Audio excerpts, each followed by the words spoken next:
Okay, चलो आज हम लोग देखते हैं कि एनआईसी टीमिंग जो होता है ये क्या चीज़ें होता है।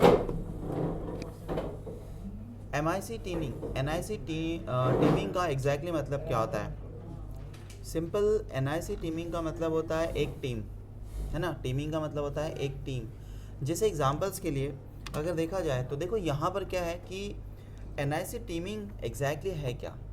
Combining multiple network cards together for performing and redundancy. यानी कि अगर हमारे पास में कोई एक सर्वर है और उस सर्वर पे हम चाहते हैं कि मल्टीपल लैन कार्ड्स हमने लगा के रखे हुए हैं और उन मल्टीपल लैन कार्ड्स को हम मिलाकर एक टीम क्रिएट करना चाहते हैं। क्यों क्रिएट करना चाहते हैं? For the better performance and redundancy.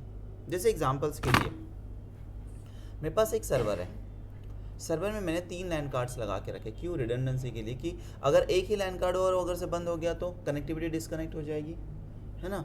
Load भी आप एक ही लैन कार्ड के ऊपर में आएगा। तो हमने क्या करके रखा है, 3 लैन कार्ड्स बना के रखा है। जैसे बहुत सारे जो सर्वर होते हैं उसमें एक से ज़्यादा लैन कार्ड्स होते हैं। जब एक से ज़्यादा लैन कार्ड्स हमने लगा के रखे और हम चाहते हैं कि ये 1 बाय 1 काम ना करते हुए एक टीम की तरह काम करें, और इसी फीचर को हम एनआईसी टीमिंग कहते हैं। इससे क्या होगा कि अगर एक लैन कार्ड ख़राब हो गया तो दूसरा है, दूसरा भी ख़राब हो गया तो तीसरा है। मतलब यहाँ पर हमें हमारी कनेक्टिविटी जो है वो कभी डिसकनेक्टिविटी नहीं आएगी, हमेशा रिडंडेंसी हमें मिलेगी। और यही फीचर्स को हम एनआईसी टीमिंग कहते हैं। तो सिंपल, अगर हमें एनआईसी टीमिंग अगर हमें करना है तो उस चीज़ के लिए हमें क्या करना पड़ेगा, एक हम मशीन ले लेते हैं, एक सर्वर मशीन, और सर्वर के ऊपर में एक से ज़्यादा लैन कार्ड जो है वो हमें कनेक्ट करना पड़ेगा।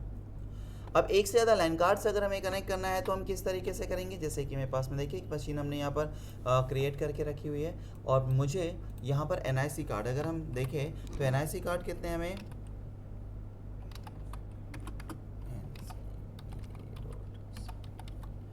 यहाँ पर अगर हम देखेंगे तो देखिए हमारे पास फ़िलहाल एक ही एनआईसी कार्ड है। मैं यहाँ पे मल्टीपल एनआईसी कार्ड लगा लेता हूँ। तो हमारे पास VMware में बहुत अच्छे फीचर्स होते हैं। सिंपल VM में जाइए, सेटिंग्स में आप चले जाइएगा। सेटिंग्स में आने के बाद में आप लैन कार्ड पर क्लिक कर दीजिए और ऐड कर दीजिए। यहाँ पर सिंपल लैन कार्ड को ऐड करना है, अगेन फिनिश कर देना है। एक एनआईसी कार्ड आ गया, मैं और एक एनआईसी कार्ड ले लेता हूँ। आप चाहो तो एक से ज़्यादा एनआईसी कार्ड होने चाहिए अगर हम एनआईसी टीमिंग अगर हम करना चाहते हैं तो, राइट। ये थोड़ा सॉरी, एक और चीज़ की ये नेट पे है, इन दोनों को भी हमें ब्रिज मोड पे हमें डालना पड़ेगा। तो जस्ट थोड़ा सा वेट, मैंने इसको ओके कर दिया है क्योंकि हमारी मशीन स्टार्ट थी, इसलिए इसने देखो नॉट रिस्पॉन्डिंग बता दिया है। क्योंकि कभी भी अगर से कोई भी कंपोनेंट्स अगर से आप ऐड कर रहे हो तो आपको सिस्टम जो है वो शट डाउन करना पड़ता है, राइट। तो कोई नहीं, हमारा मशीन जो है वापस रिस्टार्ट हो गया है। हम वापस चले जाएंगे हम सेटिंग्स में, और सेटिंग्स में जाके देखिए इसको हम ब्रिज मोड में डाल देंगे, राइट। तो देखिए तीनों भी लाइन कार्ड जो है हमारे ब्रिज मोड में आ जाएंगे। तो सिंपल ये भी ब्रिज मोड में आ जाएंगे हमारे, और तीनों भी ब्रिज मोड में आने के बाद अब हम वापस चेक कर लेते हैं कि हमारे तीनों लैन कार्ड्स है या फिर नहीं है। तो देखिए हमारे तीनों लैन कार्ड्स हमारे यहाँ दिखा रहे हैं, और ये तीनों के तीनों हमारे कनेक्टेड है। सिंपल एनआईसी टीमिंग अगर हमें करना है तो हमें कहाँ जाना पड़ेगा, लोकल सर्वर्स पे हम चले जाते हैं। यहाँ पर लोकल सर्वर पे आप जाओगे तो देखिए यहाँ पे एनआईसी टीमिंग है। एनआईसी टीमिंग बाय डिफ़ॉल्ट देखो 3 लैन कार्ड्स है, और बाय डिफ़ॉल्ट डिसेबल फॉर्मेट में हमें दिखा रहा है। हमें क्या करना है, इस एनआईसी टीमिंग के ऊपर में डिसेबल पे क्लिक करना है। क्लिक करने के बाद हमें कुछ ऑप्शंस हमें यहाँ पे देखने को मिलेंगे। एक नया विजार्ड आ गया। सिंपल यहाँ पर टीम देखो, टीम लिखा हुआ है। यहाँ पर आप क्या करेंगे, टास्क में जाएंगे और इसको बोलेंगे न्यू टीम, ठीक है। सो यहाँ पर हमारा नाम हम देना चाहते हैं तो हम दे सकते हैं कि NIC टीम, ठीक है, NIC टीम। तीनों लाइन कार्ड्स के बीच में हम एनआईसी एक टीम क्रिएट करना चाहते हैं, ठीक है। तीनों पे हमने क्लिक कर दिया। जितने भी आपके एनआईसी कार्ड्स होंगे उन सभी को आप सिलेक्ट कर सकते हो। आप चाहो तो 3 में से 2 को ही कर सकते हो, इट्स डिपेंड कि आपकी क्या रिक्वायरमेंट्स है। इसको ओके कर लेंगे। ओके करने के बाद invalid load balancing algorithm, okay okay okay, and machine is transferring, okay just wait, थोड़ा सा चेक कर लेते हैं हम। इसमें एडिशनल में कुछ इश्यूज़ है। देखो यहाँ पे एडिशनल सेटिंग्स में चले जाएंगे, और यहाँ पर ये तीनों सिलेक्ट करने के बाद यहाँ पर हमें क्या करना है, जैसे टीमिंग मोड हमें क्या करने का है। तो यहाँ पर क्या करने का है, टीमिंग मोड इंडिपेंडेंटली रखने का है। स्टैटिक करोगे तो ये क्या होगा, स्टैटिक में जो आप एनआईसी कार्ड सेलेक्ट करोगे ये सिर्फ उसी को रिडंडेंसी प्रोवाइड करेगा। लेकिन अगर इंडिपेंडेंटली करोगे तो इसमें क्या होगा, ये ऑटोमेटिकली सेलेक्ट करेगा। दूसरा यहाँ पर कैसा है, डायनामिक मोड है। हमें क्या करना है, एड्रेस हैश करना है। है ना। इसको किस मोड पे रखना है, एड्रेस हैश पे रखना है। यहाँ पर सारे के सारे नन रखना है, ऑल एडॉप्टर जो है वो एक्टिव मोड में ही हमारे होने चाहिए। और इसके बाद हमें क्या करना है कि सिंपल इसको ओके कर देंगे, राइट। तो हाँ कहाँ गया NIC टीमिंग, ओके इसको थोड़ा ऊपर कर लेते हैं ना, इसको ओके कर लेंगे। अभी देखिए हमारा NIC टीमिंग जो है वो क्रिएट होना शुरू हो गया है। पहला ईथरनेट कार्ड एक्टिव हो गया है, दूसरा हमारा फेल्ड कनेक्टिविटी पेंडिंग रखा हुआ है। तो हम वन बाय वन देख लेते हैं। दूसरा भी हमारा पेंडिंग है, थोड़ा सा वेट करेंगे जिससे क्या होगा कि हमारा NIC कार्ड जो होगा वो एक्टिव मोड में आ जाएगा, राइट। जस्ट 2 मिनट वेट करते हैं और उसके बाद हम नेटवर्क कॉन्फ़िगरेशन करने के बाद हम चेक करेंगे कि हमारा नेटवर्क टीमिंग जो है वो प्रॉपरली वर्क कर रहा है या फिर नहीं कर रहा है।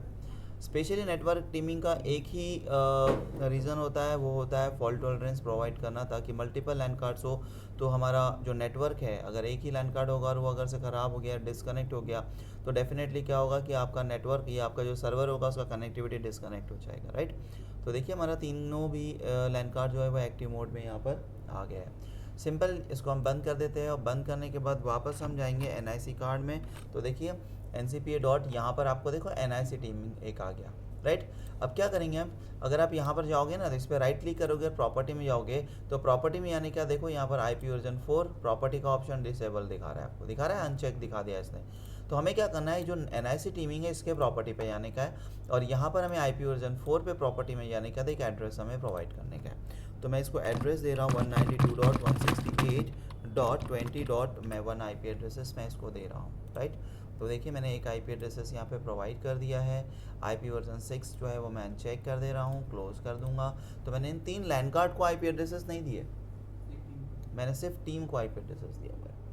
अब क्या करना है हमें कि देखिए एक मैंने यहाँ पर एक मशीन बना के रखी है विंडो 8 की।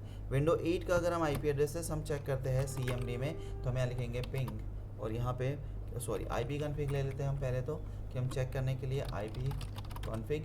तो देखिए हम इसका IP एड्रेसेस 20.10, इसका क्या IP एड्रेसेस है 20.10 और हमारे सर्वर का IP एड्रेसेस मैंने 20.1 दिया हुआ है। चेक कर लेते हैं सिंपल, एक तो NCPA इसको ऑन करके रख देते हैं हम और वापस यहाँ पर CMD और लिखेंगे यहाँ पर IP कॉन्फ़िग, पहले लिख लेंगे IP कॉन्फ़िग और देखिए IP कॉन्फ़िग मेरा 20.1 है। मैं यहाँ से पिंग करना चाहता हूँ, किसको पिंग करना है मुझे कि 192.168.20.10 को पिंग करना है, बराबर। -T लगा देता हूँ मैं, तो कंटिन्यूसली पिंग आते रहेगा। देखो पिंग आ रहा है, कंटिन्यूसली पिंग आ रहा है मेरा। अब मैं क्या कर रहा हूँ, मेरा NIC टीमिंग है ना, ये देखो कंटिन्यूसली मेरा पिंग आ रहा है यहाँ पर। और मैं यहाँ पर क्या कर रहा हूँ, ये मेरा पहला लैन कार्ड मैं इसको डिसेबल कर दिया, पिंग रुका क्या, नहीं रुका। मैंने दूसरा लैन कार्ड जो है इसको भी डिसेबल कर दिया, मेरा पिंग रुका क्या। जबकि देखिए मेरे 3 लैन कार्ड में से 2 काम नहीं कर रहे हैं, तो भी मेरा कनेक्टिविटी चल रहा है। लेकिन अगर मेरा तीनों भी डिसेबल्ड हो गया तो देखो टीम ही ख़त्म हो गई, अरे है ही नहीं ना, कोई नहीं है। तो देखो नीचे में फेल आने लग गया। लेकिन वापस अगर से मैंने इसको इनेबल कर दिया तो देखो वापस टीम आ गया और वापस कनेक्टिविटी आनी शुरू हो जाएगी। थोड़ा सा टाइम लगेगा क्योंकि अप होने के लिए, राइट। देखो आ गया। अभी मैं दूसरा भी ऑन कर लेता हूँ। सो इससे ये समझता है कि अगर मेरे 3 लैन कार्ड्स है, तीनों भी चालू है तो भी मेरी कनेक्टिविटी होगी। अगर मेरा एक बंद हो गया, जैसे तीसरा इधर से बंद कर लेते, ये बंद है तो भी मेरे पास 2 ऑन है, तो मेरा डिसकनेक्टिविटी नहीं आएगी। अगर मेरा ये भी है, इसको भी डिसकनेक्ट करूँ तो भी मेरा कनेक्टिविटी एज इट इज़ चलेगा। सो एज इट इज़ की टीमिंग का मतलब ही होता है एक टीम क्रिएट करना। अगर से उसमें एक लैन कार्ड काम नहीं कर रहा है तो भी हमारे टीम में मल्टीपल लैन कार्ड्स है और वो आपको सपोर्ट देंगे, यानी कि रिडंडेंसी प्रोवाइड करेंगे, बैकअप प्रोवाइड करेंगे। तो सिंपल सर्वर में हमारा NIC टीमिंग का बहुत ही अच्छा एक सिनारियो दिया हुआ है कि भाई अगर आपका सर्वर है और मल्टीपल या हैवी नेटवर्क है, लोड है आपके नेटवर्क के ऊपर में, तो आप मल्टीपल NIC कार्ड को यूज़ कर सकते हो। इवन आप उसमें टीमिंग भी क्रिएट कर सकते हो, टीम क्रिएट कर सकते हो, ताकि अगर आपका एक आध या 2 लैन कार्ड्स अगर से आपका डिस्कनेक्ट हो गया तो भी आपका नेक्स्ट जो आपका लैन कार्ड्स है वो आपको सपोर्ट करेगा। तो सिंपल रिडंडेंसी अगर हमें चाहिए तो हमें जो लैन कार्ड्स हम यूज़ कर रहे हैं उनके बीच में हमें एक टीम क्रिएट करना होगा, क्लियर।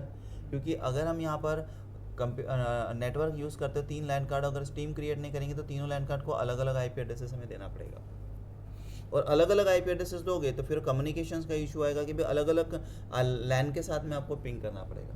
लेकिन यहाँ पर 3 लैन कार्ड हो या 10 लैन कार्ड हो, टीम को एक ही IP एड्रेस देना और सारे के सारे लैन कार्ड वो एक ही IP एड्रेसेस को यूज़ करते हैं। क्लियर। तो सिंपल काफ़ी अच्छा फीचर्स है टीम का, जो हम सर्वर मशीन्स पे आप क्रिएट कर सकते हो। तो ये सारी चीज़ें आप करके देखिए, और लैब कॉन्फ़िगर होने के बाद कुछ भी इश्यूज़ आता है तो आप बताइए, ये हो जाता है तो फिर हम आगे की लैब्स स्टार्ट करेंगे। चलो करके देखिए।